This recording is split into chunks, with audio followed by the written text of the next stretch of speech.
Ella siempre creyó que la Navidad era amor y familia, hasta que descubrió que los suyos planeaban exponerla y destruir su autoestima frente a todos. Esta es la historia de cómo una mujer encontró el valor de romper con años de manipulación, elegir su propio camino y construir una Navidad nueva, lejos de quienes la querían controlar. Siempre crecí creyendo que la Navidad era sinónimo de calidez, de familia, de ese ambiente que parecía envolverlo todo con una sensación de pertenencia. Pero ese diciembre descubrí que la misma familia que me había visto crecer estaba dispuesta a humillarme públicamente y a borrarme de su vida bajo el disfraz del amor. Me llamo Clara Bennett, tengo 29 años y durante mucho tiempo la Navidad fue mi celebración favorita. La casa de los Bennett era siempre escenario de fiestas lujosas que deslumbraban a cualquiera, aunque yo, la oveja negra con una empresa de joyería en lugar de una carrera corporativa, vivía esforzándome el doble para sentir que merecía estar allí. En uno de esos preparativos navideños llegué temprano, con la ilusión de ayudar, y escuché algo que rompió mi mundo. Mi propia familia planeaba humillarme frente a todos durante la cena. Y mientras yo intentaba procesarlo, también decidían vaciar mi antigua habitación como si mis recuerdos fueran simples objetos prescindibles. Los Bennett de Greenwich siempre habían girado en torno al dinero, al poder y a expectativas imposibles. Mi padre, Richard, levantó su negocio de inversiones desde cero. Mi madre, Margaret, venía de una familia acomodada y acumulaba cargos en organizaciones benéficas. Mis hermanos completaban el cuadro perfecto: Ethan, el heredero corporativo; Olivia, la abogada brillante; y yo, Clara, la decepción que no cumplió el plan trazado desde la infancia. Fui a Columbia, tal como se esperaba, pero un curso de metales despertó algo profundo en mí. Crear con mis manos me hizo sentir viva. En lugar de aplicar a derecho, vendía mis joyas en el campus. La reacción familiar fue devastadora. Mi padre me dejó de hablar, mi madre intentó redirigirme a buffets, mis hermanos alternaban críticas y silencios. Aún así, me gradué, alquilé un estudio que levanté trabajando hasta el agotamiento. 6 años después, mis piezas se vendían en grandes tiendas, pero para mi familia nada de eso significaba éxito. Cada reunión era un recordatorio de lo poco que valoraban mi trabajo. Y aún así, cada diciembre volvía. Me vestía con ropa elegante que apenas podía costear y llevaba regalos hechos con dedicación que rara vez despertaban interés. Ese año la Navidad era especial. Llegaban parientes de la costa oeste y Europa, y por primera vez percibí en mi madre un tono de verdadera emoción.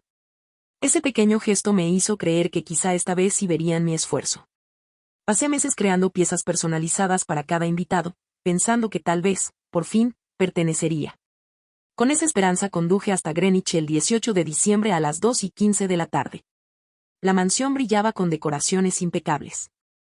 Entré con mis muestras, deseando mostrar lo que había logrado. Rosa, la única que siempre mostró interés genuino, me recibió con calidez.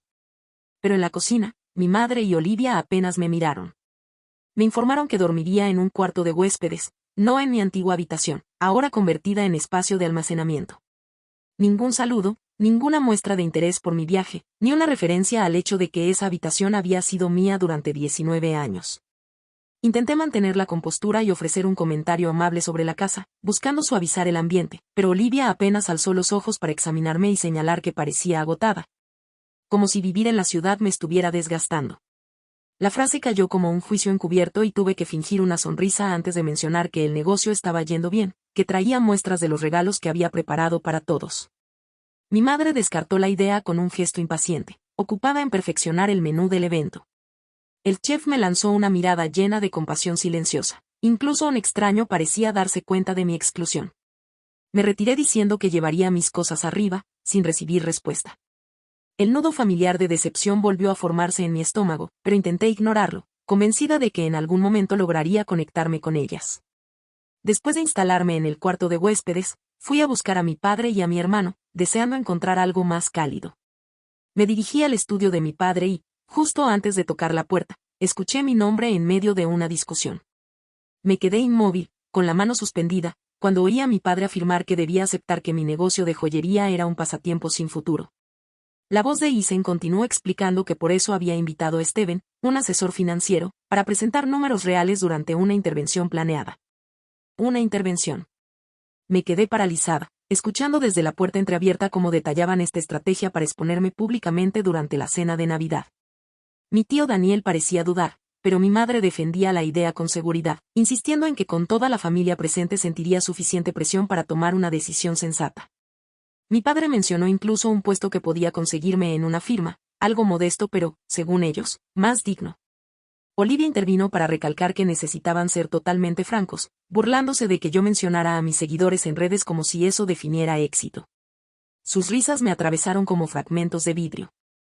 Eisen había reunido números basados en mi departamento y mi estilo de vida, calculando que apenas ganaba $35,000 al año, comparándolo con sueldos corporativos iniciales de $70,000.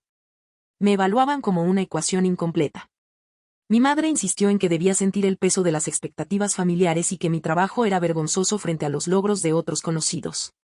Entonces escuché que si me negaba, dejarían claro que su apoyo financiero terminaría, ignorando por completo que llevaba años siendo autosuficiente. Como remate, mi madre informó que ya había organizado vaciar mi antiguo dormitorio para dárselo a una prima, convencida de que debía entender que no podía vivir entre dos mundos. Mi vista se nubló con lágrimas al imaginar mi dormitorio de infancia siendo vaciado mientras yo era sometida a una humillación pública. Ese cuarto guardaba recuerdos, cuadernos y objetos sentimentales, pero para ellos solo era un espacio que podía desecharse sin pensarlo. Escuché a Olivia burlarse de mis viejos trofeos de participación de arte como si eso justificara mi decisión de dedicarme a la joyería en lugar de perseguir un trabajo real. Mi madre añadió comentarios sobre el vestido que usé en Acción de Gracias, criticándolo como si fuera de segunda mano, ignorando por completo que lo había usado orgullosa para apoyar la marca emergente de una amiga. Eisen concluyó que quizá esta intervención sería lo que finalmente me haría encaminarme hacia una carrera respetable, y mi madre, satisfecha consigo misma, anunció que le diría a todos que mi negocio de joyería era comparable a los macarrones que usaba para hacer arte de niña, algo tierno pero imposible de construir una vida. Escuché cómo reían y chocaban copas celebrando esa idea. Me alejé en silencio, con las lágrimas recorriendo mis mejillas, sintiendo cada palabra como una repetición amplificada de todos los años en los que intentaba ganarme su aprobación. Por primera vez, sus intenciones estaban claras: emboscarme, humillarme frente a la familia extensa, presionarme para renunciar a mi negocio y expulsarme simbólicamente de la casa familiar el día de Navidad. Regresé a la habitación de invitados en un estado de trance, cerré la puerta con llave y me dejé caer al suelo con la espalda apoyada contra la cama. Las piezas de joyería que había creado con dedicación, amor y horas de trabajo descansaban en sus cajas sin que ellos jamás fueran capaces de comprender su valor. En ese instante, comprendí con absoluta claridad lo que realmente pensaban de mí. No era amor duro ni preocupación, era control, manipulación y un desprecio profundo por quién era en verdad. No recuerdo haber empacado mi bolso, ni haber bajado por las escaleras traseras para evitar ser vista, ni las palabras que le dije a Rosa cuando intenté explicar que tenía una emergencia en la ciudad. El siguiente recuerdo definido era estar estacionada en una parada de descanso, con las manos temblando tanto que apenas podía sostener el teléfono. Llamé a Emily, mi mejor amiga desde la universidad, y su voz llena de humor y familiaridad atravesó el shock que me mantenía rígida. Apenas pude hablar, solo lloraba mientras intentaba explicar lo que había escuchado. Ella me pidió que respirara, que me calmara, que me asegurara de estar a salvo. Le conté cada detalle cuando recuperé un poco de control, y ella respondió con la claridad que necesitaba. Me recordó que mi negocio era real, próspero y que yo era talentosa y trabajadora, que había rechazado pedidos al por mayor el mes anterior por tener la producción llena, que tenía lista de espera para piezas personalizadas y que acababa de contratar a mi primera asistente a tiempo parcial. Mientras la escuchaba, comprendí que llevaba años minimizando mis propios logros para evitar críticas y justificar mis decisiones ante una familia que jamás había prestado atención. Aún así, no podía evitar preguntarme por qué seguía buscando su aprobación. Emily me explicó que era porque eran mi familia y porque me habían condicionado desde pequeña a medir mi valor con sus estándares. Recordé entonces tantos episodios, cuando mi madre me presentó ante sus amigas diciendo que aún estaba encontrándome a los 24, cuando mi padre dedicó mi cena de graduación a hablar del ascenso de Eisen, cuando Olivia insinuó frente a todos que necesitaba dinero para comprar ropa adecuada. Cada recuerdo dolía, pero siempre les encontraba excusas. Emily me ofreció quedarme con ella, pero sentí que necesitaba mi propio espacio. Conduje a Brooklyn en automático y al entrar en mi apartamento, ese lugar que ellos veían como un símbolo de fracaso, sentí una tranquilidad inmediata. Era mío, pagado con mi trabajo, y representaba una libertad que nunca habían valorado. Caminé por el lugar revisando la evidencia física de mi vida real, recortes de blogs y revistas que habían destacado mis piezas, mi estudio organizado, hojas de cálculo con 6 años de crecimiento continuo, un portafolio lleno de clientes recurrentes y testimonios. Abrí un correo atrasado de Sterling & Sage, que me ofrecía una oportunidad más grande que cualquier otra, una colección en su catálogo de primavera que triplicaría mis ingresos anuales. Antes me había frenado el miedo, pero en ese momento supe que era el camino correcto. Miré fotos de mi infancia en el estante, escenas felices cuya autenticidad ya no sabía medir. Esa noche casi no dormí. Pasé horas alternando entre llanto, rabia y esos breves momentos de lucidez que aparecían cuando el dolor aflojaba. Al amanecer, agotada pero más tranquila, entendí que tenía que tomar una decisión fundamental, seguir persiguiendo una aceptación que nunca iba a llegar, o priorizar mi bienestar y reconocer mi propio valor. Por primera vez, la respuesta fue evidente. Merecía más de lo que había ocurrido. Merecía más de lo que habían planeado. Merecía ser vista por quien realmente soy, no por quien ellos deseaban que fuera. Esa revelación no borró 29 años de condicionamiento emocional, pero me dio el primer fragmento de estabilidad desde el cual podía empezar a reconstruirme. Desperté con los ojos hinchados y una claridad inusual. En mi teléfono había 3 llamadas perdidas de mi madre y un mensaje corto preguntando dónde estaba porque el catering necesitaba los números finales. Ni una palabra sobre mi desaparición abrupta, ninguna muestra de preocupación. Solo logística para su fiesta perfecta. Dejé el teléfono a un lado, preparé café y, sentada en mi pequeña mesa de cocina rodeada de diseños de joyería y órdenes de compra, una idea empezó a tomar forma. Por primera vez, no reaccionaría desde la emoción. Sería estratégica, como cuando inicié mi negocio. Lo primero que hice fue llamar a mi terapeuta y pedir una sesión de emergencia. Por fortuna, tenía un espacio disponible esa misma tarde. Durante la sesión, confirmé lo que ya intuía, lo que había escuchado no era preocupación ni guía, sino abuso emocional disfrazado de intervención. Esa conversación me ayudó a ponerle nombre a lo que había vivido y a entender que la familia, para ser familia, debe construir amor y respeto, no control ni humillación. Hablamos de límites, del dolor que implica aceptar que algunas personas no cambiarán, y de la necesidad de protegerme. Salí de ahí con una estructura emocional que reforzaba lo que ya estaba planeando. Al llegar a casa, elaboré un plan de acción dividido en pasos concretos. El primero era cancelar mi asistencia a la fiesta de Navidad familiar sin comunicarme directamente, simplemente no aparecería. El segundo consistía en aceptar una gran oferta para incluir mi trabajo en su catálogo de primavera, algo que ya estaba considerando pero que ahora adquiría un significado nuevo. El tercero era organizar una Navidad alternativa con las personas que siempre me habían apoyado. El cuarto implicaba enviar los regalos que ya había preparado para mi familia mediante un servicio especializado, programando la entrega para Nochebuena. El quinto era establecer límites claros para cualquier encuentro futuro. El sexto, quizás el más complejo emocionalmente, consistía en recuperar mis pertenencias de la infancia antes de que las desecharan. Llamé a una abogada de confianza, quien me confirmó que, técnicamente, mis cosas podían considerarse abandonadas. Me recomendó enviar una carta certificada dejando constancia de que planeaba recogerlas.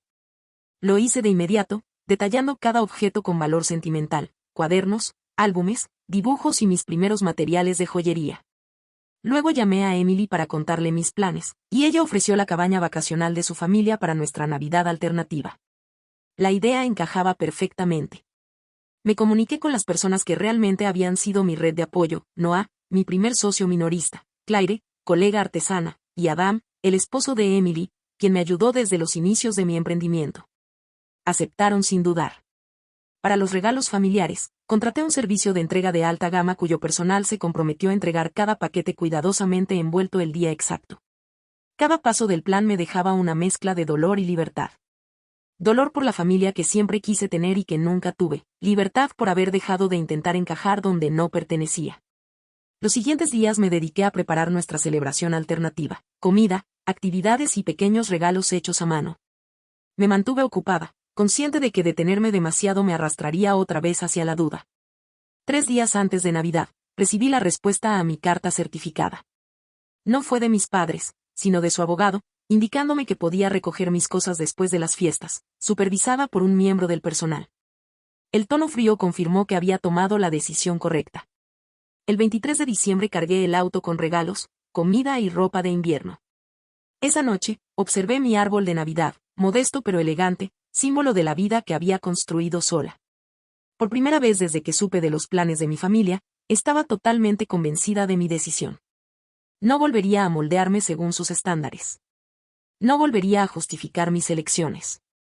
No volvería a aceptar que me consideraran inferior por seguir un camino distinto.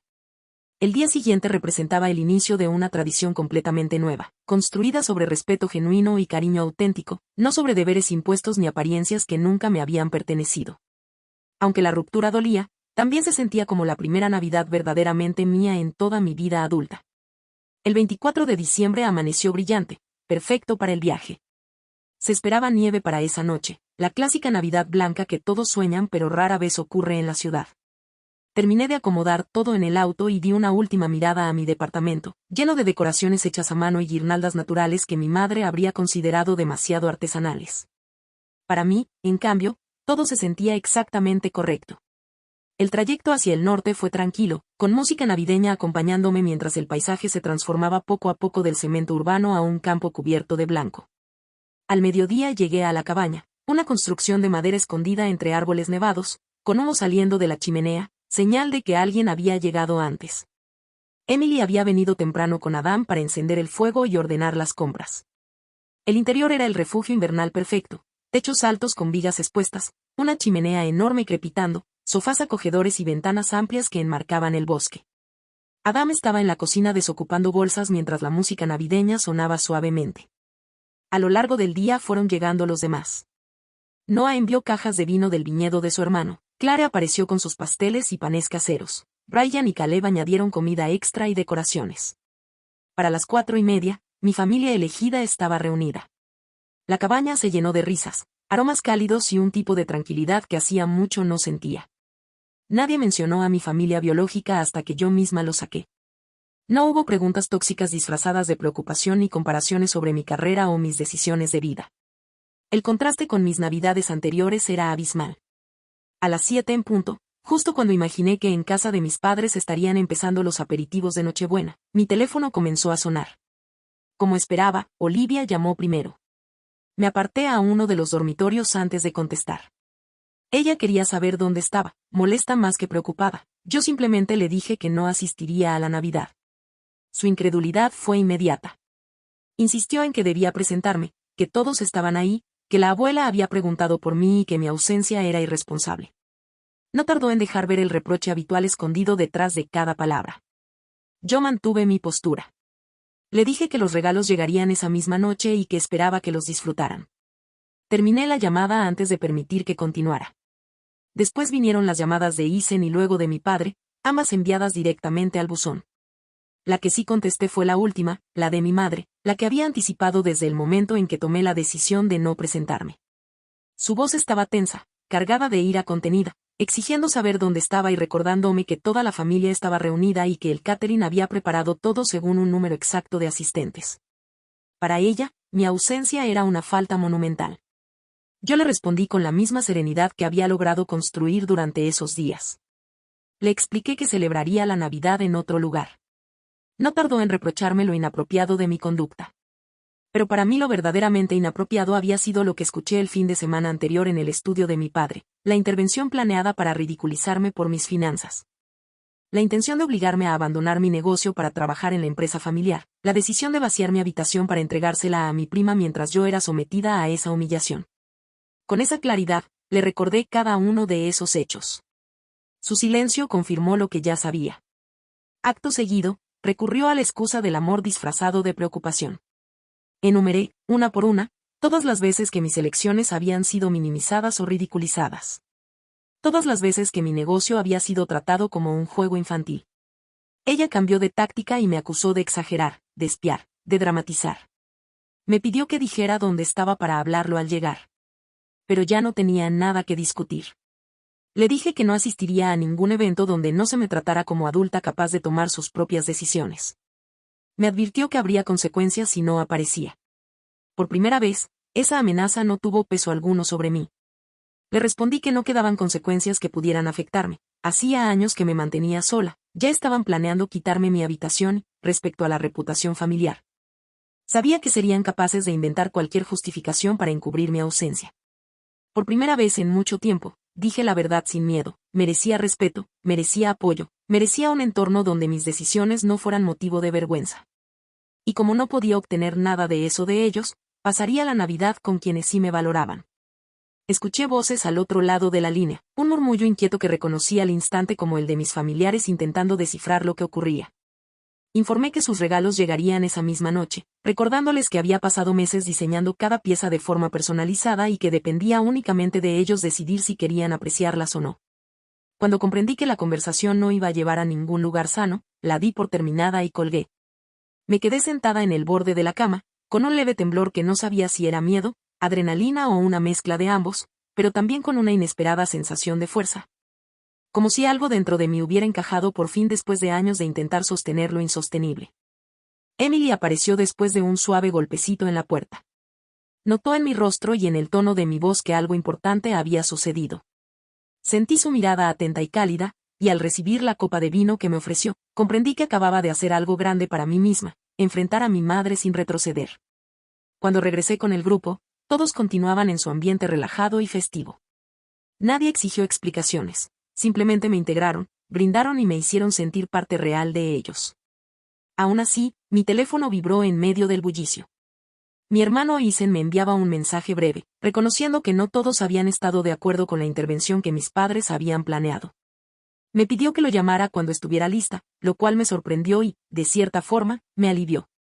Una hora después llegó la confirmación de que mis regalos habían sido entregados en casa de mis padres.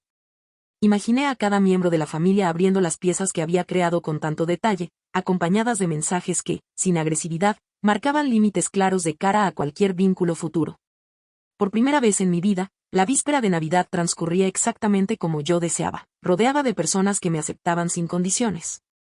Era como si el peso de todas las expectativas familiares que había cargado durante años se fuera disolviendo, dejando espacio para una versión más verdadera de mí misma.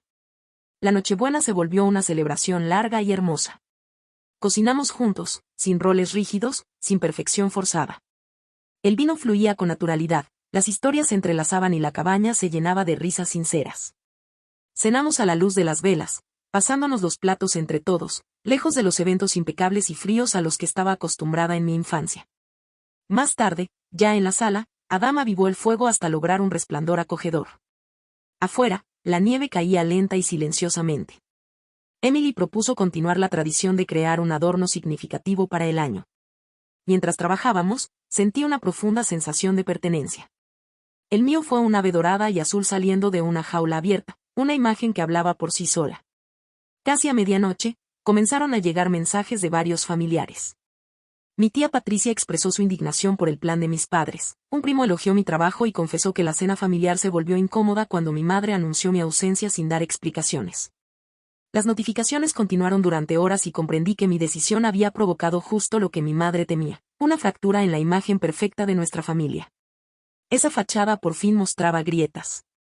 La mañana de Navidad en la cabaña fue cálida y serena. Nos reunimos en pijamas bajo el árbol y compartimos regalos pensados con cariño. Mis amigos recibieron piezas de joyería que había trabajado especialmente para ellos. Clare lloró al ver el colgante inspirado en su primera pieza de cerámica, recordándome que mi trabajo no solo era oficio, sino significado. Más tarde salimos a caminar por la nieve recién caída. El bosque, cubierto de blanco, parecía un refugio donde todo lo difícil se volvía manejable. Esa tarde recibí una llamada inesperada de mi tío Daniel. Me aseguró que jamás apoyó la intervención y reconoció el valor de mi negocio, contándome además que él mismo había pasado por un conflicto parecido con mi abuelo. Me reveló que los regalos habían generado un revuelo y que mi abuela, al admirar su pulsera, exigió saber por qué nunca le habían contado sobre mi éxito. Durante la cena, la verdad había salido a la luz de forma imparable, dejando a mis padres sin argumentos sólidos para justificar su comportamiento. Saberlo alivió un peso que yo misma no sabía que seguía arrastrando. Regresé con mis amigos y compartí parte de la conversación. Su apoyo reafirmó que había elegido el lugar correcto para pasar estas fechas. Esa noche, mientras jugábamos frente al fuego, recibí un correo importante de un cliente. Habían revisado mi portafolio nuevamente y aumentaban su primer pedido en un 40%. Además de querer incluirme en su publicidad de primavera. Pasé el teléfono para mostrar el correo y recibí felicitaciones llenas de una alegría genuina. En ese instante supe, con una certeza tan palpable como el calor del fuego a mis espaldas, que esa oportunidad transformaría mi empresa durante el próximo año. La sincronía tenía un peso simbólico difícil de ignorar. Justo cuando había dejado de buscar aceptación en quienes nunca me la darían de forma honesta, llegaba una confirmación profesional que validaba años de esfuerzo silencioso.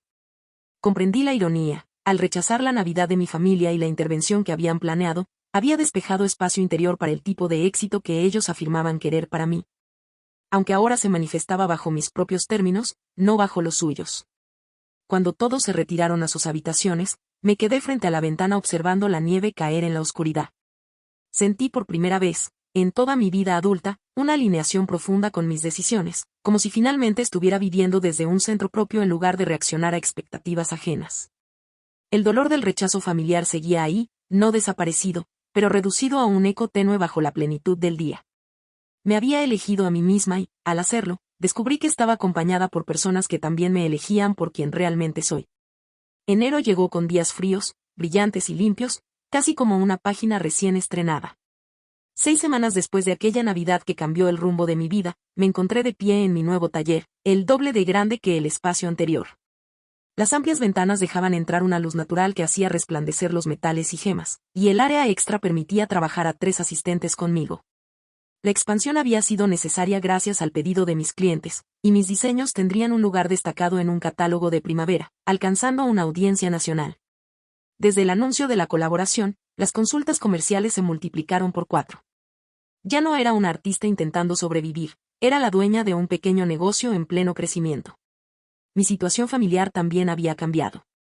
Tal como predijo mi tío Daniel, las reacciones a mis límites fueron diversas. Mi madre mantenía un tono frío y profesional en nuestras escasas conversaciones, insistiendo en que yo había malinterpretado sus intenciones y exagerado la situación. En su círculo social, había creado la historia conveniente de un supuesto problema urgente con un cliente importante que explicaría mi ausencia en Navidad. Una narrativa que protegía su imagen y borraba mi decisión consciente de no asistir. Mi padre, por su parte, intentó ejercer control enviándome un documento con proyecciones financieras basadas en suposiciones incorrectas sobre mi empresa, acompañándolo con un cronograma que insinuaba el momento en el que tendría que aceptar la realidad y unirme al mundo corporativo.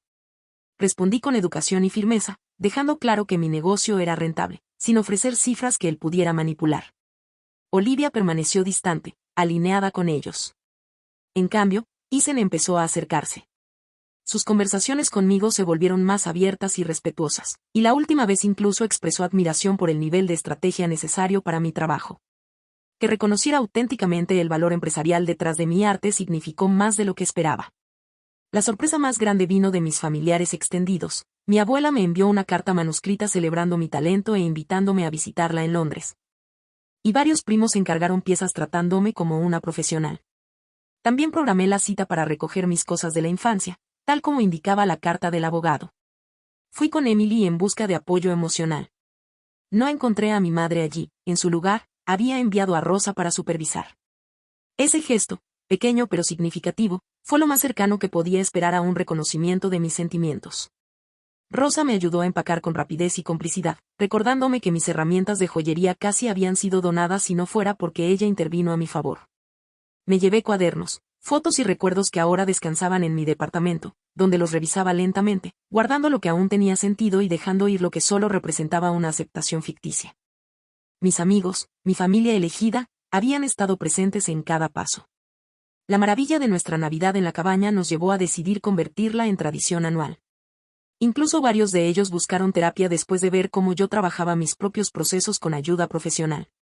La doctora Lang me enseñó que lo ocurrido en Navidad no había sido una derrota, sino un punto crucial en mi evolución. Establecí un límite y lo sostuve pese a la presión y al condicionamiento de toda una vida. Tenía razón en decirme que debía sentirme orgullosa. En medio de ese proceso doloroso descubrí una fortaleza interna que desconocía. Construí un negocio alineado con mis valores, cultivé relaciones basadas en respeto real y aprendí a confiar en mi propio criterio sobre éxito y plenitud. Comprendí que alejarse de entornos tóxicos, incluso cuando están envueltos en afecto familiar y tradiciones aparentemente inofensivas, puede ser el acto más amoroso hacia una misma. Mientras organizaba mis herramientas en el estudio renovado, pensé en cómo habría sido mi vida si nunca hubiera escuchado aquella conversación. Tal vez habría continuado persiguiendo una aceptación imposible, adaptándome a estándares que nunca fueron diseñados para mí. Pero aquel momento doloroso abrió el camino hacia la libertad, no la versión de libertad usada como castigo por mis padres, sino una libertad auténtica basada en definir mi propio valor. establecer mis límites y vivir según mis principios. El viaje aún no ha terminado. Las heridas familiares requieren tiempo para sanar. Habrá más conversaciones difíciles y más límites que sostener. Pero ahora recorro ese camino como una persona completa, no como una decepción. Soy Clara Benet, diseñadora de joyas y dueña de un negocio, rodeada de personas que realmente me ven. La Navidad pasada me di el mejor regalo posible, elegirme a mí misma. Al hacerlo, me liberé de expectativas ajenas y comencé a descubrir, al fin, mi propia verdad.